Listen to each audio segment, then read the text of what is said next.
4 लोग दूसरे के स्त्री और धन को देखकर नीयत खराब कर लेते हैं। तो वे 4 लोग कौन हैं जो दूसरे के स्त्री और धन को देखकर नीयत खराब कर लेते हैं? तो चलिए इस कहानी के माध्यम से समझते हैं। एक गांव में एक किसान रहता था। उस किसान के 4 पुत्र थे। चारों पुत्र धीरे धीरे बड़े हो रहे थे। किसान के 3 बेटे तो काफी बुद्धिमान थे, लेकिन उसका छोटा बेटा कुछ कम अक्ल वाला था। लेकिन उसमें एक विशेषता थी कि वह जितना ही कम अक्ल का था, उसका शरीर उतना ही बलशाली था। वह बहुत तगड़ा और तंदुरुस्त था।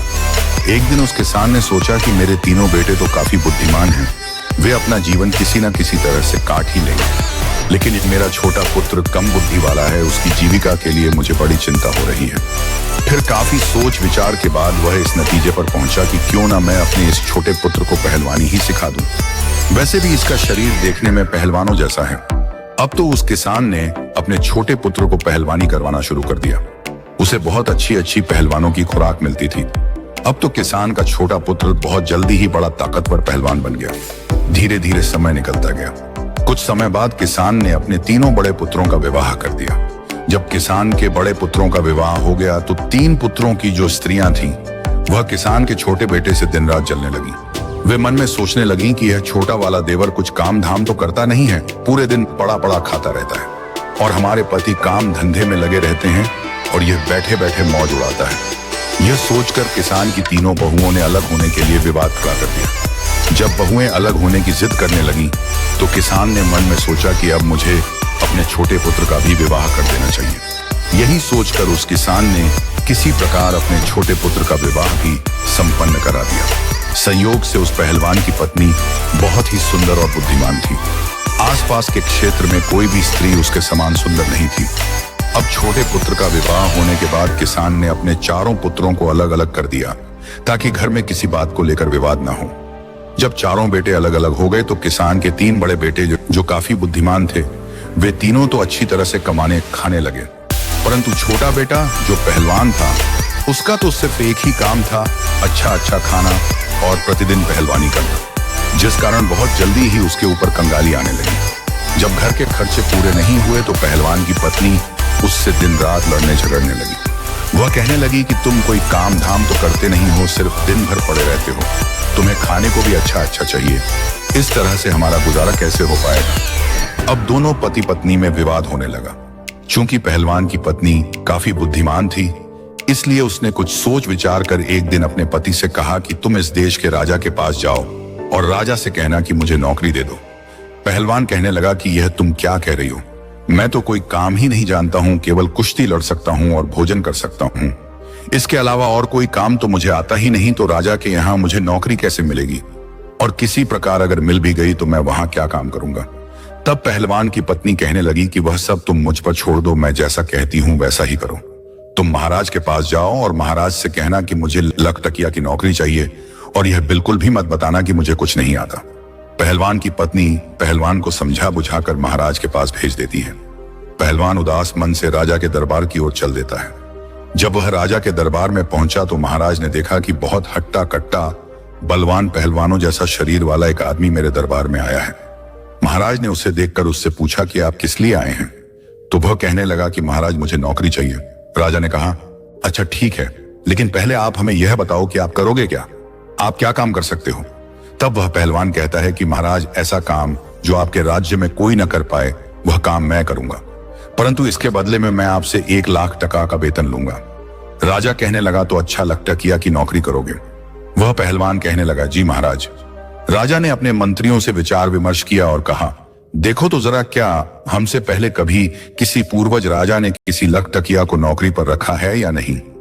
राजा के मंत्री ने जब पुराने दस्तावेज खंगाले तो उन्हें पता चला कि महाराज के पिता ने भी 1 लखटकिया को नौकरी पर रखा था। मंत्री कहने लगा कि महाराज, आपके पिता ने भी 1 लखटकिया को नौकरी पर रखा था। अपने मंत्री की बात सुनकर राजा बोला, तो ठीक है, हम भी अपने यहाँ 1 लखटकिया को नौकरी पर रख लेते हैं। यही सोचकर राजा ने उस पहलवान को लखटकिया के रूप में अपने यहाँ नौकरी दे दी और कहा कि जब हमें तुम्हारी आवश्यकता होगी हम तुम्हें बुलवा लेंगे, तब तक आप हमारे अतिथि गृह में रह सकते हैं।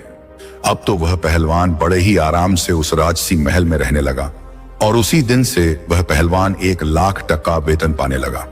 अब वह प्रतिदिन पहलवानी करता, घूमता फिरता और आराम से सो जाता था। धीरे धीरे यूं ही कुछ वक्त बीत जाता है।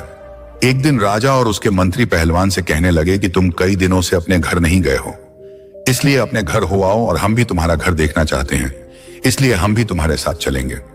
महाराज की बात मानकर पहलवान राजा और मंत्री को लेकर अपने गांव के लिए चल देता है। पहलवान राजा और मंत्री को लेकर जब अपने घर पहुंचा तो पहलवान की पत्नी ने देखा कि राजा और मंत्री हमारे घर आए हैं, तो उसने उनके लिए बड़ा ही स्वादिष्ट भोजन बनाया और उन्हें अपने हाथों से परोसा। तभी राजा की नजर पहलवान की पत्नी पर चली गई। पहलवान की पत्नी तो सुंदर थी ही, वह इतनी सुंदर थी कि रानी भी उसके सामने कुछ नहीं थी। राजा यह देखकर आश्चर्य में पड़ गया।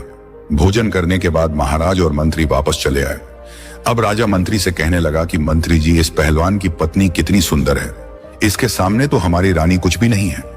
तब मंत्री ने कहा, हाँ महाराज, पहलवान की पत्नी सुंदर तो है, परंतु क्या किया जाए, यह तो अपना अपना नसीब है। किसी के नसीब में सोना है तो किसी के नसीब में मिट्टी भी नहीं। राजा बोला कि मंत्री जी, हम पहलवान की पत्नी को पाना चाहते हैं, इसीलिए मुझे कोई तरकीब बताओ, हमें क्या करना चाहिए। मंत्री कहने लगा कि महाराज, मुझे कुछ समय दो, मैं कोई ना कोई उपाय सोचकर आपको बता दूंगा। राजा और मंत्री उसी दिन से पहलवान की पत्नी को हड़पने का षड्यंत्र रचने लगे। धीरे धीरे कुछ समय और बीतता है, तभी महाराज की मां यानी राजमाता बीमार पड़ जाती हैं। जब राजमाता बीमार पड़ गईं, तो महाराज ने बड़े बड़े वैद्यों को उन्हें दिखाया, परंतु कोई भी वैद्य उन्हें ठीक नहीं कर पाया। एक दिन एक वैद्य जी आए, तभी मंत्री के मन में एक योजना बनी कि पहलवान की पत्नी को पाने का यही मौका है। पहलवान ने कहा था कि जो कार्य कोई नहीं कर सकता वह मैं कर सकता हूं। आज उसे उसके ही जाल में फंसाने का मौका मिला है। मंत्री ने एक षड्यंत्र रचा। जब वह अपने षड्यंत्र से पूरी तरह से संतुष्ट हो गया, तब वह मंत्री उस वैद्य के पास गया और उससे बोला कि वैद्य जी, अगर आप हमारे बताए अनुसार राजमाता का इलाज करेंगे तो मैं आपको 500 स्वर्ण मुद्राएं दूंगा। 500 स्वर्ण मुद्राओं की बात सुनकर वैद्य के मन में लालच आ गया। वह बोला कि बताइए मंत्री जी, मुझे क्या करना होगा। मंत्री बोला कि वैद्य जी, आप राजमाता के इलाज के लिए राजा से ऐसी वस्तु की मांग करना जो कहीं भी उपलब्ध ना हो। 500 स्वर्ण मुद्राओं के लालच में आकर वैद्य कहने लगा कि मंत्री जी, मैं ऐसा ही करूंगा। अब मंत्री वैद्य को लेकर राज दरबार में आया और राजा से कहा कि महाराज, यह वैद्य जी बड़े ही माने हुए हैं, मैं इन्हें बहुत दूर से बुला कर लाया हूं। यह